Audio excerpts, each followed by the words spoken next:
자, 여러분 안녕하세요. 저번 시간에 이어서 독일의 사회적 기업 장려 정책에 대해서 남은 부분을 하겠습니다. 여러분 텍스트는 162쪽입니다. 그래서 오늘은 우선 사회적 기업의 개념에 대해서 우리가 언론을 통해서라든지 가끔씩 여러분이 들어봤을 수는 있지만 우리는 주로 이제 대기업이나 재벌 위주의 정책을 지금까지 펼쳐왔고 물론 수년 전부터는 중소기업 육성책이라든지 다양하게 이제 변화를 시도하고 있지만 아직까지 여전히 우리 삼성이나 현대, LG 등 대기업들이 우리 국가 경제의 버팀목입니다. 그렇죠? 그렇지만 독일 같은 경우에 보면 중소기업들이 굉장히 세계적인 기업들이 많아요. 그래서 대기업은 한번 무너지면 그게 딸린 하청기업이라든지 그 국가 경제에 미치는 영향이 크죠. 그렇지만 중소기업은 그런 어떤 그 위험 부담이 적습니다. 그죠? 다양하게 이제 다양한 분야에서 그 국가 경제를 뒷받침하고 있기 때문에 그래서 우리도 너무 일부 몇몇 기업에만 의존해서는 사실은 위험성이 있습니다. 그죠? 그리고 그 기업이 부도가 난다든지 이랬을 때 그 기업을 살기 위해서 또 국민들의 세금이 투자돼야 된다든지, 그죠? 투입되고 그래서 그런 어떤 여러 가지 위험성이 있다 이렇게 볼 수 있습니다. 자, 그리고 일단 우리가 저번 시간에서 사회적 기업의 개념에 대해서 우선 오늘 하겠는데 우선 사회경제라는 우리 이제 자본주의 시스템에서 우리는 이제 요즘 수정 자본주의란 말도 많이 하고 있지만 사회적 경제가 또 무엇인가? 이게 물론 유럽에서는 이 사회적 경제 개념이 굉장히 많이 사용되고 있고 독일도 이런 시스템입니다. 사실은 프랑스에서 먼저 시작이 됐지요. 입법적으로 법에서는. 그래서 나중에 유럽연합 EU가 이제 이걸 도입하게 되고 그래서 이 사회경제라는 것이 경제활동과 사회 구성원 전체 이익을 도모하는 게 이제 목적입니다. 그래서 우리는 이제 치열한 경쟁사의 원리에 의해서 자기가 노력하지 않고 도태되는 것은 어쩔 수 없다. 살아남는 자가 강한 자만이 살아남는다. 이런 논리로 하는데 그렇게 되면 사실은 지금 우리가 그 흑수저, 금수저 얘기도 나오고 있지만 이미 태어날 때부터 자기 주변 환경이 불리하기 시작한 사람, 아주 유리한 사람, 그 대입도 마찬가지 아닙니까? 그죠? 그래서 있는 집 자녀들이 아무래도 훨씬 더 유리한 조건, 똑같은 지적 능력을 가졌을 때, 훨씬 더 유리한 부모의 어떤 지원에 의해서 훨씬 더, 그러니까 이래 가난이 대물림되고, 부가 대물림되고, 이렇게 되어서는 안 되겠다. 그래서 저번에도 얘기했지만 독일 같은 경우에 교육 시스템이 대학 졸업까지는 무조건 국가에서 책임을 져야 된다. 가난한 자든 돈이 있는 사람이든 그런 관계없이 그렇게 이제 교육을 복지의 개념으로 도입하고 있죠. 우리는 그렇지 않죠. 그래서 우리나 일본이나 미국이나 다 그런 시스템인데 그래서 이렇게 되면은 계속 그 부의 대물림, 가난의 대물림, 옛날처럼 이제 맨손으로 시작해서 성공하는 그런 신화는 이제 불가능하게 되는 겁니다. 그렇죠? 그는 이제 형평성에 맞지 않다는 거죠. 그래서 독일 같은 경우는 교육이든 경제든 모든 분야에 있어서 이런 사회적 개념을 도입하고 있습니다. 그래서 우리도 이런 게 우리는 지금 좀 나이가 드신 분들은 예전에 공산주의와 이 사회주의를 거의 동일시해 가지고 무슨 사회적 기업 사회적 경제 이렇게 하면 이게 무슨 공산주의 아니냐 이렇게 자꾸 착각을 하고 그게 반대하는데 그렇게 반대하는 노인분들이 지금 최저생계나 힘든 사람들이 많아요. 그런 분들이 또 반대해요. 희한하게. 그래서 그런 걸 이제 좀 잘 알았으면 좋겠다. 이런 것도 사실은 정치, 경제, 교육이 초, 중, 고등학교 때부터 이루어지지 않았기 때문에 잘 모르기 때문에 사실은 이런 문제가 발생하는 겁니다. 그래서 정치인들이 이런 걸 자꾸 이용을 하죠. 그래서 우리가 독일처럼 정치나 경제에 대해서 학교에서 교육을 통해서 알고 있어야 정치인들이 잘못할 때 그걸 비판하고 또 선거에서 심판을 할 수 있는 거 아니겠습니까? 그죠? 그래서 사회적 경제에 대해서 우리가 특히 나이 드신 분이나 보수층에서는 이걸 자꾸 부정적으로 생각하는데 절대 그렇지 않다는 거. 그죠? 우리가 북유럽의 지금 복지국가들 보세요. 다 이런 시스템입니다. 그래서 물론 세금을 많이 내고 다 좋은 건 아니죠. 그 미래를 위해서 투자하는 것도 있습니다. 그래서 그런 것도 이제 우리가 감안을 해야 되겠습니다. 그래서 이 사회 경제가 근본적으로 이제 과거의 역사적으로 보면은 전통적인 협동조합이나 뭐 상호회사라든지 또 이런 연합이라든지 이런 이와 관련된 재단이라든지 이런 데서 이제 활동을 많이 하고 법적으로 보면은 각 나라에서 유럽 같은 경우에 많이 존재합니다.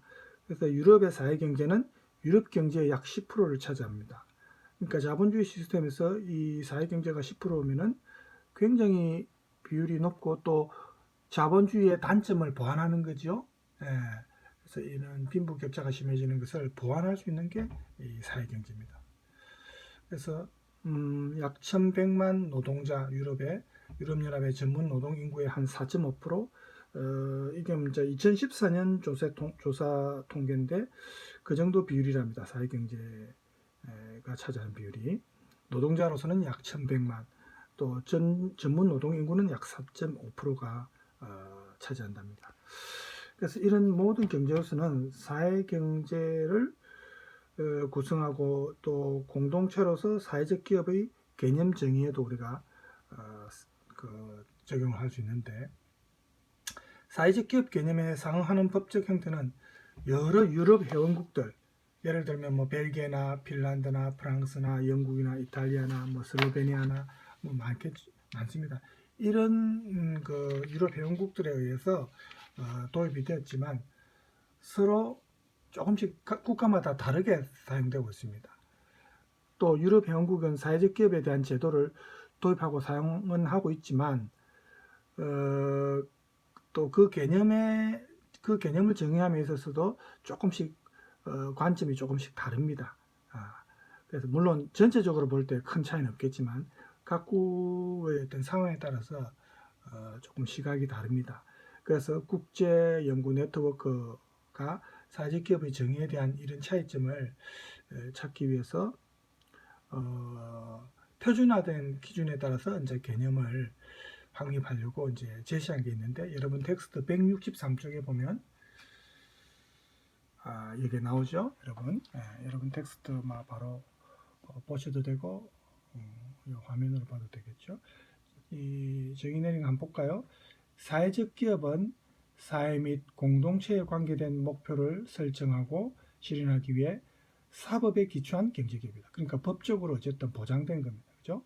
또 사회적 기업은 사회적, 환경적, 경제적 상황의 위험 혹은 상품과 서비스의 공급 부족을 의식하는 시민들이 스스로 조직화해서 또는 자구 행위로서 스스로 이제 구원하는 행위죠. 자구 행위의 형태로 만든 거다. 그 다음 세 번째, 사회적 기업의 경제 활동은 그 사회 및 공동체와 연관된 목적에 들어가고 또 민간 이익 무분배의 원칙을 따른다. 이익 무분배, 그죠? 그러니까 기업들이 주로 이윤 추구, 기업의 어떤 이윤 추구가 목적인데 그거하고는 조금 다르죠. 그 다음에 사회적 기업의 활동은 공동의, 단체의 혹은 협력의 토대하에서 이루어진다. 이렇게 되어 있습니다. 이게 이제 개념입니다.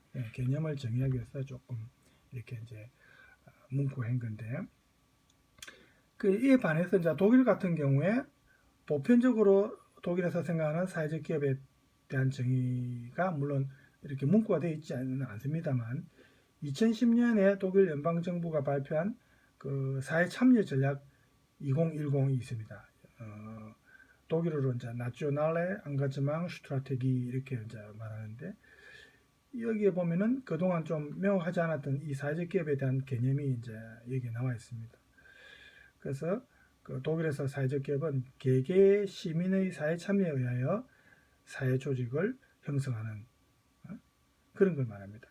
그리고 이 조직은 혁신과 기업가적인 접근 방식으로 사회 문제를 해결해야 된다. 그래서 이런 목적으로 설립된 것이 사회적 기업이다. 이렇게 이제 정의를 하고 있습니다. 그래서 이렇게 막 우리가 표현이 조금씩 달라도 근본적으로 추구하는 방향은 막 우리가 어느 정도 알 수가 있죠. 이런 개념들을 쭉 들어보면. 그래서 이런 사회적 기업이 독일에서는 2012년에 그 기업의 법적 형태는 중요하지 않다고 연방 그 신문에 발표를 했지만, 사회적 기업은 중소기업, 아무래도 이제 대규모 기업은 아니겠죠.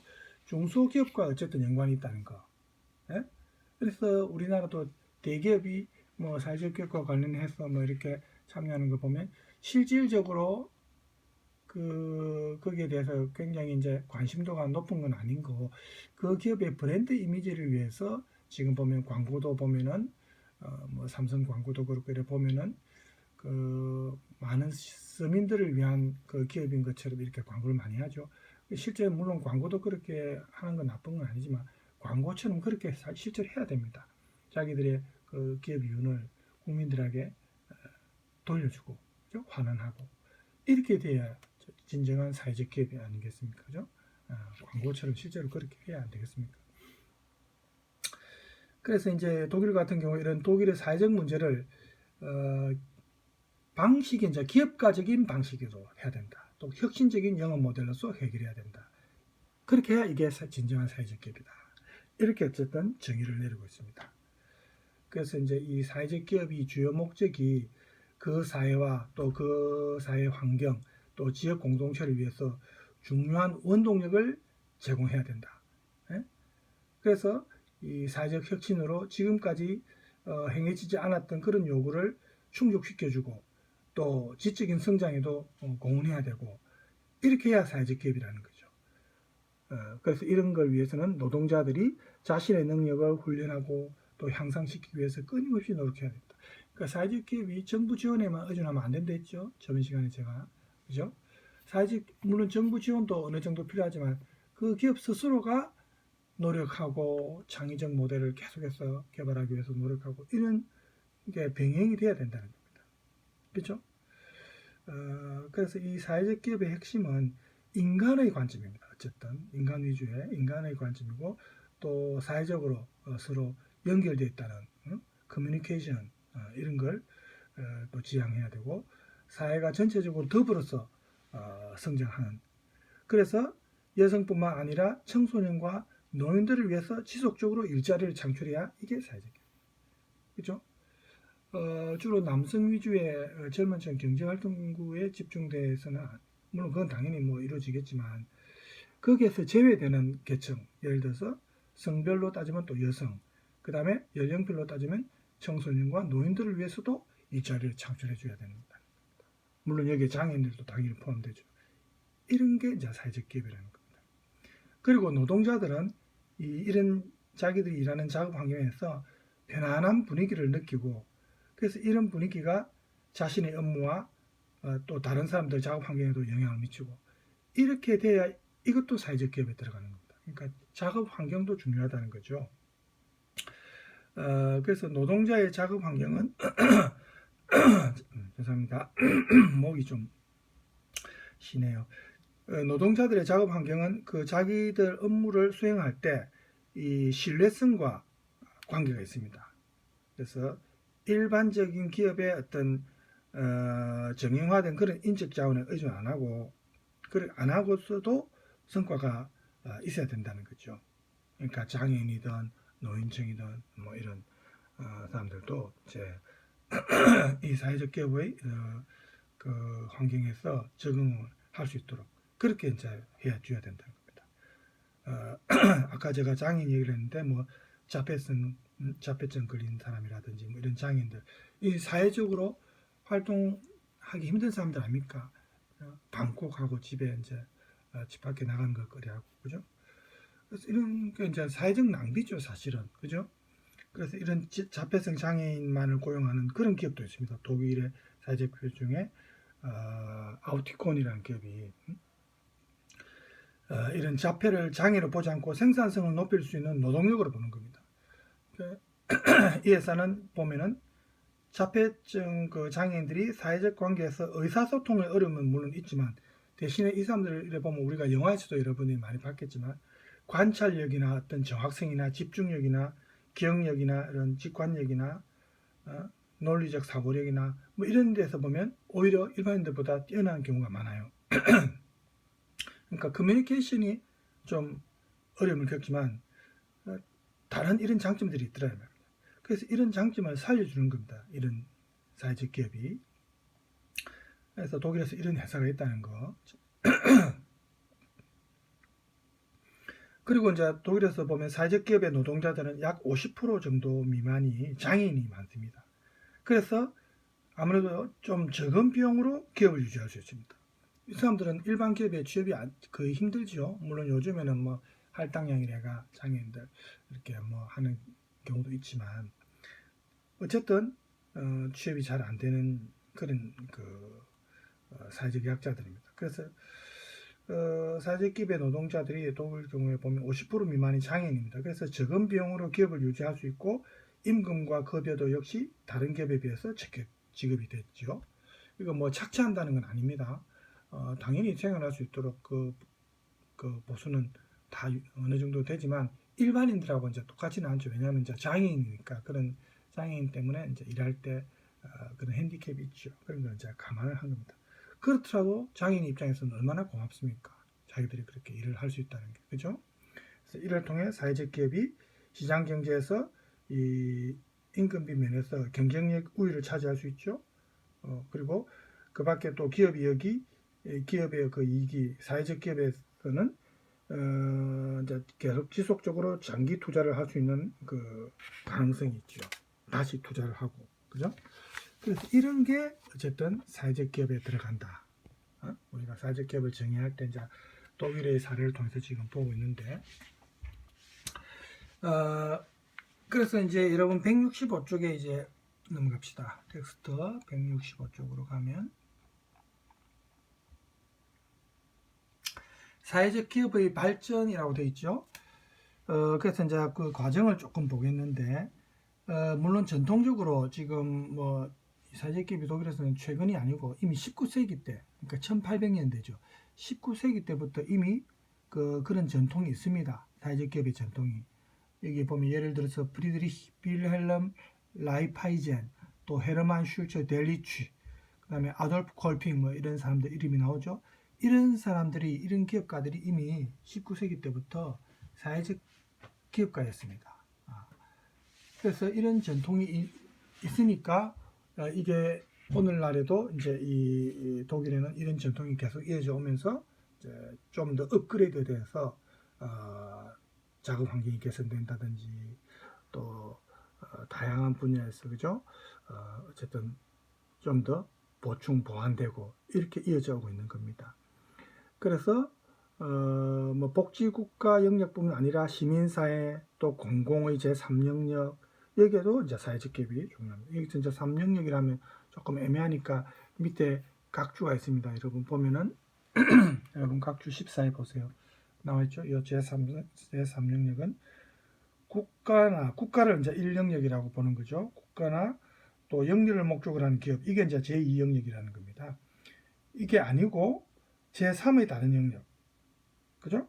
하지만 국가와 기업으로부터 완전히 분리된 것은 아니고 이들 영역으로부터 다양한 영향을 받거나 또 상호 경쟁 관계에 놓여 있는 영역, 이렇게 이제 정의를 내렸습니다. 이게 제3영역입니다. 그러니까 국가나 기업을 제외한, 그죠? 그게 이제 제3영역입니다. 그죠? 이렇게 여러분이 이해하시면 되겠고, 그래서 일부 사회적 기업은 장기간 그 대중에게 큰 영향을 미치고, 또 우리 요즘 우리나라에서도 많이 이제 신경을 쓰고 있는 분야지만 대체 에너지 이런 시장 경제에서도 사회적 기업이 영향을 미칩니다. 그죠? 지금 우리가 원자력 에너지가 물론 그 투자 대비 효율성이 높다 하지만 대신에 굉장히 큰 위험성, 지금 일본 후쿠시마 원전 사태를 보더라도 알 수 있지 않습니까? 노후화된 오래된 원전은 그 원전 주변에 사는 사람들 얼마나 항상 그 위험 부담을 안고 살고 있습니다. 그리고 뭐 그 원전 주변뿐만 아니고 그 나라 전체에 영향이 있죠, 사실은. 그죠? 우리나라 같은 경우 고리 원전 이런 데 좀 오래되지 않았습니까? 그걸 계속 이미 유효 기간이 지났는데도 계속 가동하고 뭐 이렇게 하는 거는 사실은 굉장히 위험합니다. 뭐 그쪽 바다도 지금 조금씩 오염되고 있다는 거 우리 다 알고 있지 않습니까? 그 기형 물고기가 나온다든지 이런 거 보면 알 수 있죠. 그래서 완벽하게 지금 그 원전 핵 폐기물을 완벽하게 처리하는 나라는 지구상에 지금 없습니다. 지금 계속 연구하고 있지만 현재로 최선의 방법은 그 땅 밑, 수백 킬로미터 땅 밑에 지하에 그 폐기물을, 핵 폐기물을 거기에 이제 땅 밑에 보관하는 거랍니다. 그래야 영향이 없답니다. 그 외에 뭐 건댕식, 뭐 건조식, 뭐 또 뭐 순행식 해가 뭐 보관하는 방법이 있어요. 물 속에 보관하는 게 있고 또 큰 용기에 두꺼운 그 큰 용기 안에 시멘트 같은 큰 두꺼운 용기 안에 또 핵 폐기물을 보관한다든지 이 핵 폐기물을 처리하는 게 굉장히 그 문제랍니다. 또 일본 같은 경우에 제일 문제가 그 오염수를 지금 바다에 방류하지 않습니까? 어? 일본이 하여튼 참 악랄한 방법은 다 하고 있어요. 그걸 자기 나라에서 잘못된 그거를 자기 나라 땅 밑에 저 깊은 땅 밑에 그 버리든지 보존을 해야 되는데 그걸 바다에 방류하면 바다는 전부 지구 전체를 도는데 그게 우리나라하고 이 근처에 뭐 우리가 당장 영향을 많이 받을 거고 태평양까지 다 영향을 갑니다. 바닷물. 그러면 이제 그게 아무리 바닷물이 넓다 해도 그 오염수가 퍼지는데 뭐가 좋겠습니까? 어? 기형생물체도 나올 수 있고 우리가 해산물 먹을 때 찝찝하죠. 조금씩 그 뭐냐 방사선이냐 그 그러니까 핵 원료가 되는 그 나쁜 성분들이 다 들어가 있다 생각하면 기분이 안 좋죠. 우리 건강이 조금씩 그 해쳐지는 거 아닙니까? 금방 그게 표시나는 게 아니고 누적되어서 나중에 이제 질병을 유발하고 그래서 후쿠시마 원전 사태 때 일본 정부가 그걸 또 이제 여론을 호도하기 위해서 연예인이나 일부 그 유명인들을 해가지고 후쿠시마산 농산물이나 수산물 그거 먹어도 안전하다는 거 먹는 거 시범 보이고 그리고 실제로 그 유튜브 봤죠. 그 먹은 연예인들 중에 몇 개월 뒤에 암이 생기고 해가 그 병원에 입원해 있고 그런 거 뉴스에 보도 안 되지요. 우리나라 뉴스에도 안 나와요. 우리나라 좀 친일 언론들이 많은 것 같아요. 유튜브에도 나오고 일본 방송에도 나왔는데 그런 걸 우리 국민들에게 알려야 국민들이 좀 더 일본 그 수산물에 대해서 경각심을 갖고 이제 수입을 안 해야 되죠, 사실은. 그죠? 자, 뭐 얘기하다가 또 좀 멀리 나가버렸는데 어쨌든 그래서 이런 게 전부 대체 에너지 그러니까 대체 에너지 얘기하다가 이제 그 후쿠시마 원전 사태까지 이제 얘기가 나가버렸는데 이런 대체 에너지라든지 그죠? 그러니까 원자력에 의존하면 그런 위험성이 있다는 겁니다.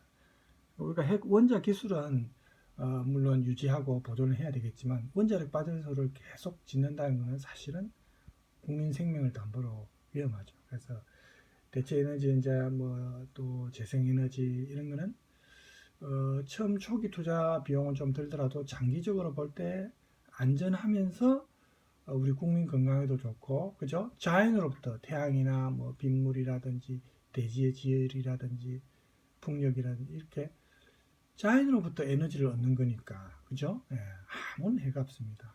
그래서 원자력 발전소는 최소한으로 남겨두고 대체 에너지를 재생 에너지를 개발하는 게 맞는 것 같습니다. 그래서 이런 분야에서 사회적 기업들이 이제 독일에서는 많은 영향을 미친다는 겁니다. 그래서 그 옛날 독일 같은 경우에 이제 오래된 옛날 사회경제운동 초기에는 아까 나왔지만 협동조합이나 뭐 자선단체, 뭐 이런 재단 관련된 사회적 기업 재단이라든지 이런 게 이제 주로 이런 기업들이 많이 속했는데 이 시초는 산업사회 초기에 벌써 이루어졌답니다. 옛날 사회경제운동이. 그래서 반면에 신사회 경제운동은 1960년대와 70년대부터 이루어졌는데 여기에 지금 나와 있죠. 여기에는 보면 취약계층의 통합회사, 취약계층을 끌어들이고 자원봉사와 뭐 대리업, 또 여성 및 환경운동기업, 또 자조운동, 사회문화센터, 고용 및 교육기관, 상호교환 시스템, 인근 지역사회의 경제운동 이런 게 이제 1960년대와 70년대 이후에 생성된 사회적 기업의 형태랍니다. 이게 이제 그 다음에 사회적 기업의 역할로 넘어가면 사회적 기업은 세 가지 영역, 그러니까 국가, 기업, 시민사회 이 세 영역에서 어느 정도 역할을 수행하고 있는가 사회적 기업이 여기에 대해서 이제 독일이 연방 정부가 이제 뭐 설문조사라든지 이제 조사를 해봤답니다. 그래서 사회적 기업은 무엇보다 이 세 영역에서 중요한 의미가 있다. 즉, 왜냐하면 사회적 기업은 사회적 원동력 그리고 기업가적인 방법으로 혁신적 방법을 했죠. 그 사회 공동체와 연관되는 그 사회가 요구하는 그런 것들을 효율적으로 처리하고 그런 게 이제 사회적 기업이기 때문에 독일 연방에서는 중요시 않는다는 거죠. 그래서 연방 정부는 이 사회적 기업에는 시민의 사회 참여가 중요하다고 항상 보고 있습니다. 그래서 복지 사업 같은 경우에 그 관점에 따라서 사회적 혁신에 대한 그 전제 요건이 된다라는 것도 독일 연방 정부는 인식을 하고 있습니다. 그래서 이러한 사회적 혁신은 결국은 시민들의 동참이 병행돼야 되고 그렇게가 소셜 네트워크가 형성돼야 되겠죠. 그렇게 해야 이제 이게 긍정적인 파급 효과를 가질 수 있다 이렇게 보고 있습니다. 그래서 뭐 여러 가지 프로젝트라든지 뭐 가족 센터라든지 우리도 요즘 많이 생기고 있죠. 뭐 물론 다문화 가족 센터 이런 것도 생기고 있지만 그 직업 소개서라든지 이렇게 다양한 분야에서 삶의 질을 향상시키기 위해서 이런 프로젝트를 시행을 하고 있는 겁니다. 자, 그래서 이렇게 사회적 기업에 대해서 우리가 이제 개념 정의라든지 이 사회적 기업의 역할에 대해서 어느 정도 우리 이제 알게 됐죠. 자, 사회적 기업만 또 너무 하면 그렇고 그래서 오늘 요 하는 내용과 관련해서 독일 경제와 관련한 물론 제가 찾은 거는 사회적 기업과 풀뿌리 민주주의가 연관이 있기 때문에 여기 제가 찾아낸 건데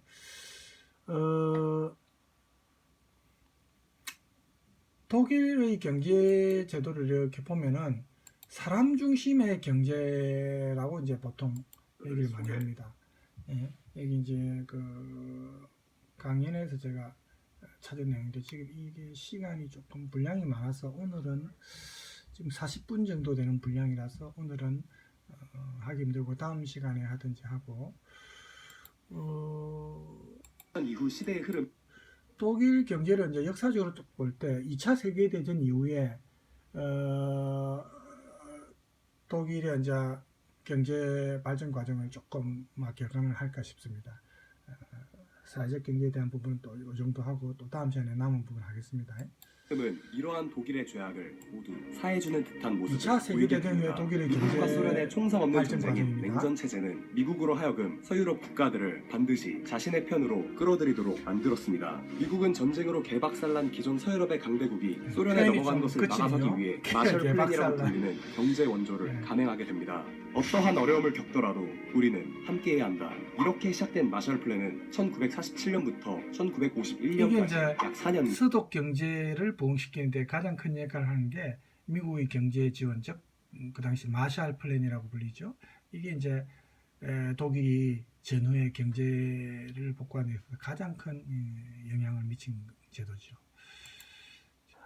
전쟁 이전의 경제력을 모두 되찾게 됩니다. 그리고 서독은 추축국이었음에도 불구하고 전쟁 전보다 더 높은 경제력을 보유하게 되었습니다. 서독이 동독처럼 소련에 먹히는 것을 어떻게든 막겠다는 미국의 강력한 의지가 반영된 결과였던 것입니다. 이렇게 생기를 되찾은 서독과 서독의 국민들은 이후 탄력을 받아 특유의 국민성으로 전 국민이 국가 재건을 위한 피나는 노력을 쏟아붓기 시작하였습니다.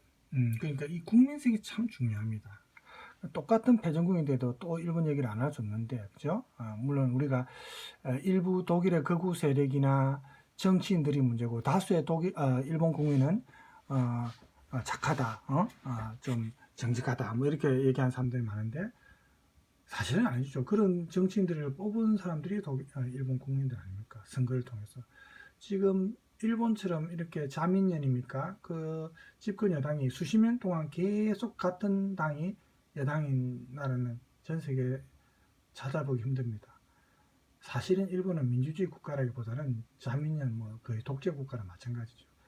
이런 거 보면은 굉장히 일본 국민들이 사실은 제가 보기에는 좀 문제가 많고, 왜냐하면 우리처럼 민주화 운동 이런 게 일본 역사에서는 전혀 없었거든요. 메이지 유신 그 서구의 문물을 받아들이면서 그때부터 이제 일본이 경제적으로 발전해가 그걸 발전한 것을 무기 이런 걸 개발해 가지고 이제 주변국들을 침략하고 그런 이제 나쁜 역사가 있는데, 이게 다 일본 국민들이 동조하고 지지했기 때문에 가능한 거 아닙니까? 지금도 아무리 이제 정치인들 예를 들어서 아베 같은 경우에 부정부패, 뭐 벚꽃놀이 사건이라든지 여러 가지 그게 드러남에도 불구하고 우리나라 같았으면 벌써 탄핵됐을 그런 내용 아닙니까? 그런데도 아무런 영향이 없죠. 일본 언론 같은 경우도 뭐 거의 정치인들에 의해서 장악돼 있으니까. 그래서 이런 일본 언론의 기사를 그대로 받아서는 우리나라 언론도 문제고, 보수 언론들, 그렇죠?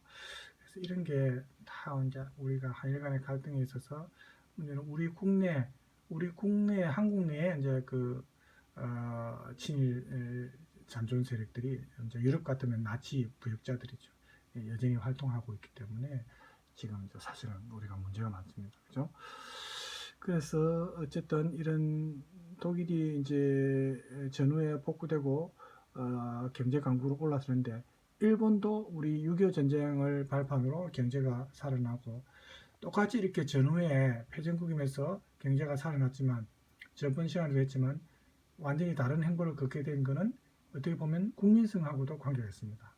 그래서 독일은 어쨌든 그걸 바로 직시하면서 과거사를 직시하고 꿰뚫고 그걸 이제 용감하게 자기들이 자기들이 창피하더라도 그 사과할 건 사과하고 배상할 건 하고 이렇게 한 거고, 일본은 자꾸 은폐하고 덮으려고 한 게 이제 다른 행보에 이제 시발점이 된 거죠.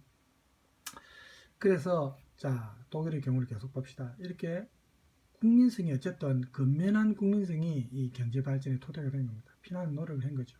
이건 우리하고 비슷해요. 우리 한강의 기적, 독일의 라인강의 기적이라고 하는데, 이 근면한 국민성은 독일이나 우리나 비슷한 것 같습니다.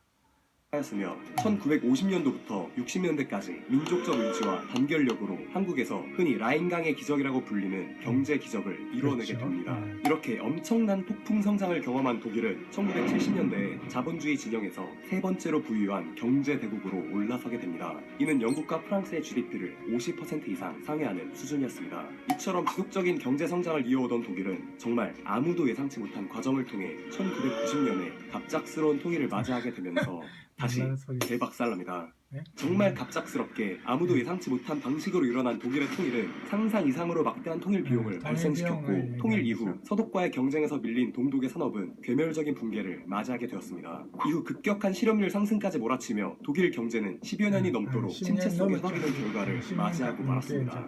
그리고 그러니까 이거는 사실은 우리가 2002년 감안을 해야 되는 당시 겁니다. 독일의 슈레더 총리죠. 그죠? 이런 걸 두려워해서 통일을 두려워한다면 그거는 굉장히 좁은 안목이죠.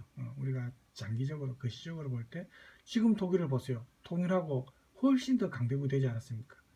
통일 직후에 조금 경제적인 어려움은 어느 정도 예상을 해야 되는 겁니다. 그걸 감수 안 하고 통일을 한다는 것은 말이 안 되죠. 지금 슈레더 총리가 나오는데 계속 볼까요?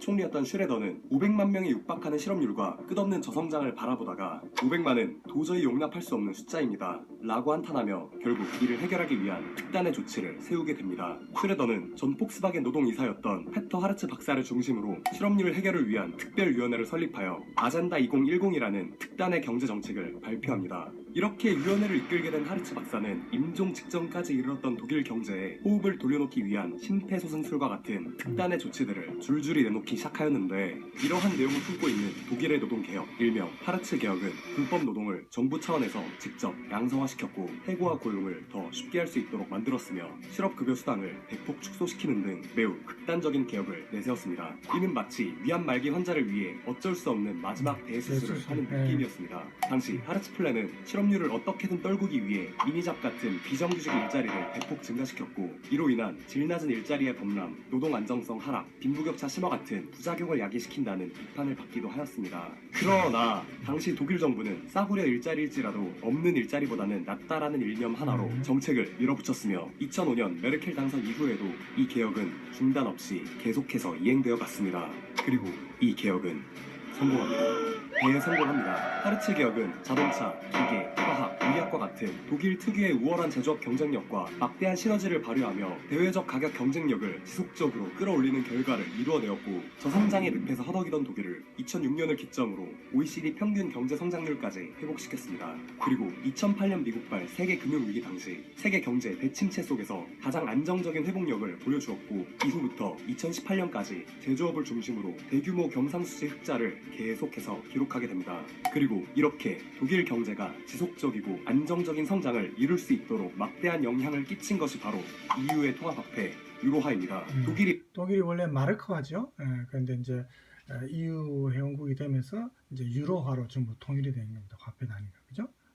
마르크화를 버리고 유로화를 사용하게 됨으로써 말도 안 되는 일이 벌어지기 시작하였는데, 설명하자면 이렇습니다. 독일이 무역에서 흑자를 많이 보면 볼수록 원래 통화의 가치도 그에 맞게 올라가면서 흑자 확대를 억제시키도록 작동을 해야 하는데, 유럽 통합 화폐 유로화가 사용되기 시작하면서 이 메커니즘이 완전히 마탱이가 가버린 것입니다. 표현이 좀 독일이 막강한 제조업을 바탕으로 이게 이제 좀 자극적 표현 쓰는 거는 우리가 이해하면 되니까, 그죠? 좀 더 집중하기 위해서.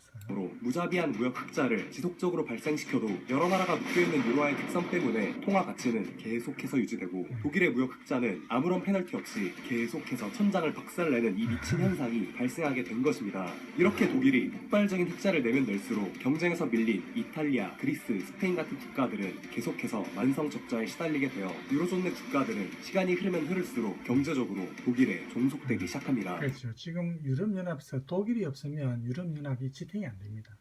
아니, 특히 경제 분야에서는 독일이 거의 대표 국가 아닙니까? 그죠?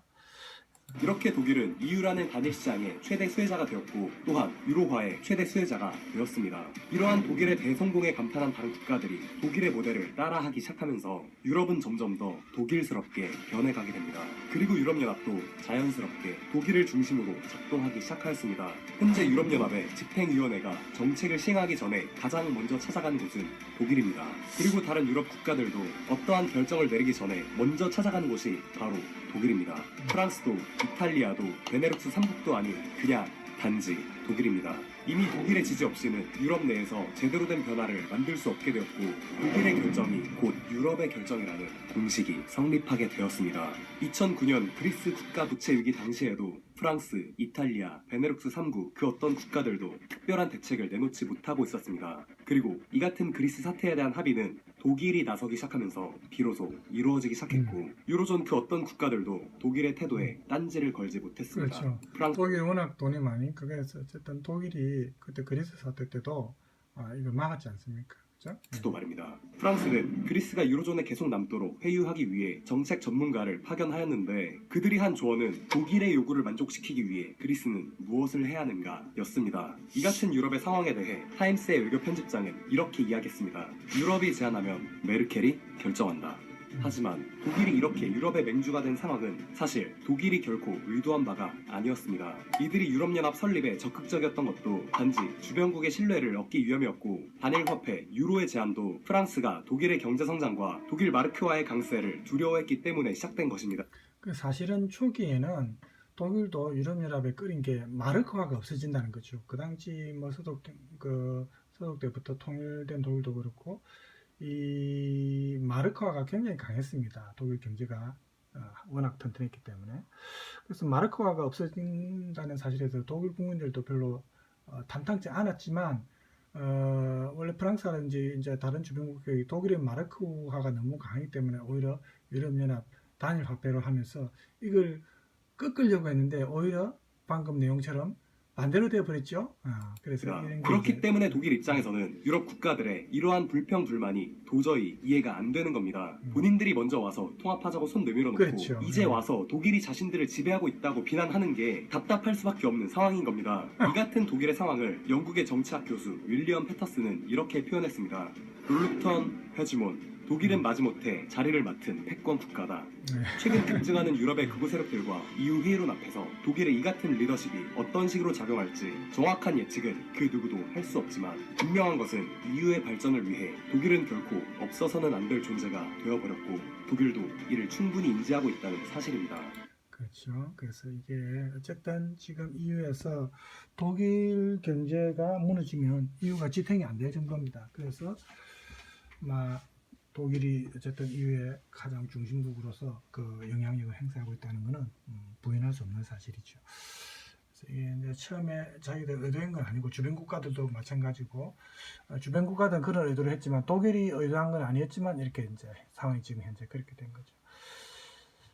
자, 독일의 그 사람 중심 경제와 관련된 요 내용은 제가 다음에 시간이 되면 하고 오늘은 우리가 독일 경제에 대해서 조금 했고 전체적으로 그 다음에 이제 사회적 기업은 우리가 저번 시간에 이어서 했습니다. 아직 내용이 좀 더 남았습니다. 독일의 사회적 기업에 대한 내용은 지금 시간이 한 40분 정도 있는데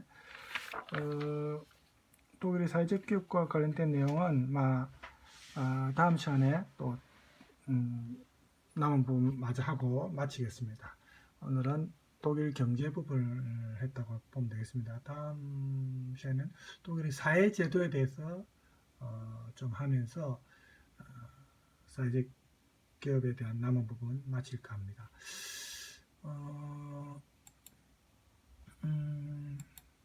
지금 사회적 기업 부분이 시간이 지금 41분인데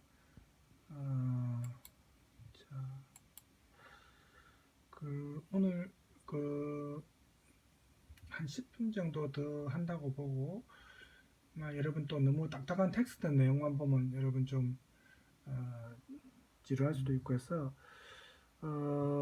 독일 소도시행 그래서 뮌스트 3분짜리 짧으니까 한번 봅시다. 독일 뮌스트입니다. 도시 여기 한번 잠깐 볼까요 우리가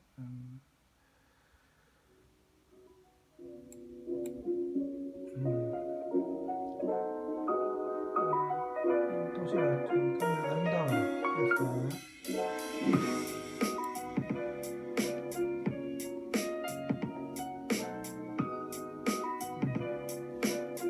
뮌스트 성당이라고 여러분 들어봤습니까?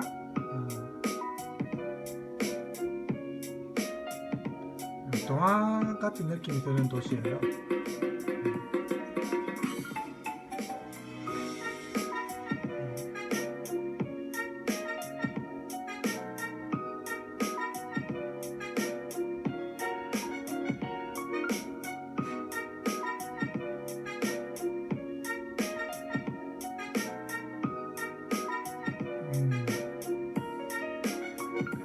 뮌스트가 새겨져 있죠.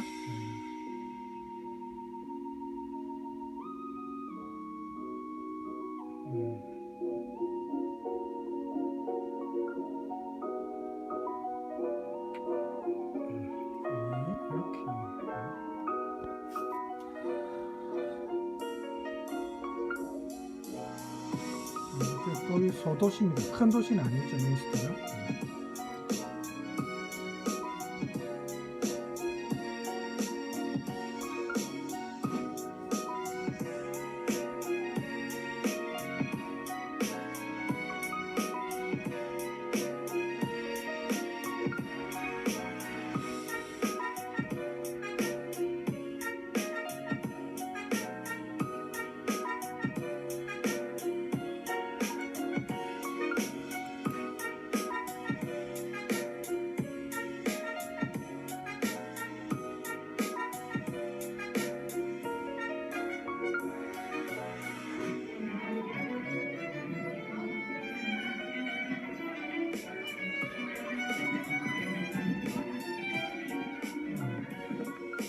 배터리 전원 부족이네요.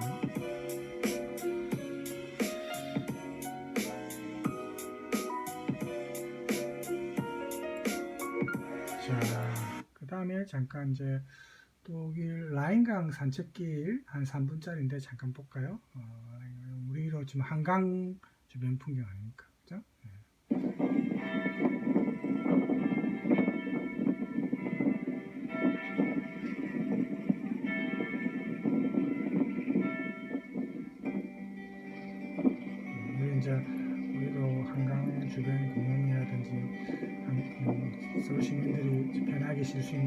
있죠.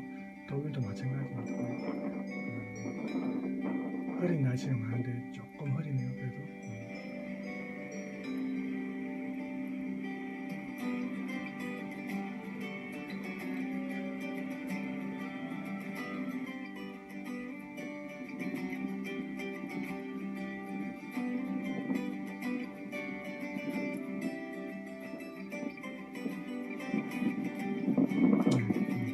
우리 한강 유람선처럼 바람이 많이 불죠.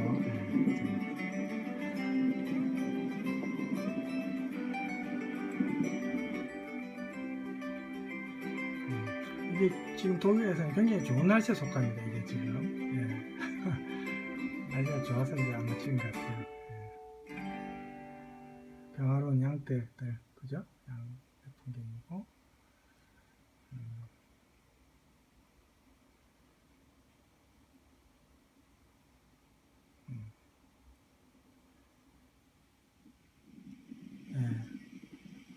양들이 감자를 먹는답니다. 나는 양들이 감자 먹는 건 몰랐어요. 풀이나 이런 거 먹지 감자 먹는 건 몰랐어요. 독일 양들은 조금 다른 것 같아요. 염소와 양 중간쯤 되는 것 같아요. 뭐, 그죠? 특이하게 생겼어요. 저도 이제 독일에서 양고기를 먹어봤는데 저는 양고기가 좀 특유의 냄새 때문에 이제 양념을 해서 보통 냄새를 없애고 이래 만듭니다만 그래도 양고기가 좀 냄새가 좀 진합니다. 소고기나 돼지고기보다 저는 좀 잘 양고기가 좀 저한테 안 맞았던 것 같아요. 자, 이 산책로입니다. 이렇게 안개 낀 날이 사실은 많습니다.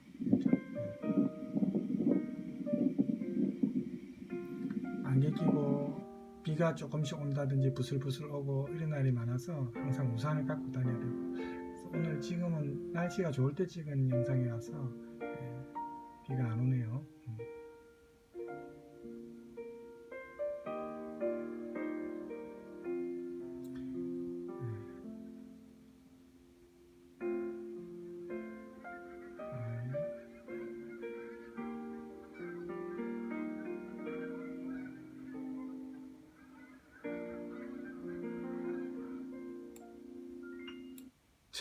노을인데 자, 그래서 제가 뒤에 10분 정도는 여러분 조금 평온한 마음을 가질 수 있도록 이런 영상을 준비해봤습니다. 자, 오늘 여기까지 하고 다음 시간에는 독일의 사회적 기업 남은 부분 마저 하고, 시간이 좀 더 있으면 독일의 사회제도에 대해서 좀 알아볼까 합니다. 자, 여러분 오늘 수고 많았습니다. 감사합니다.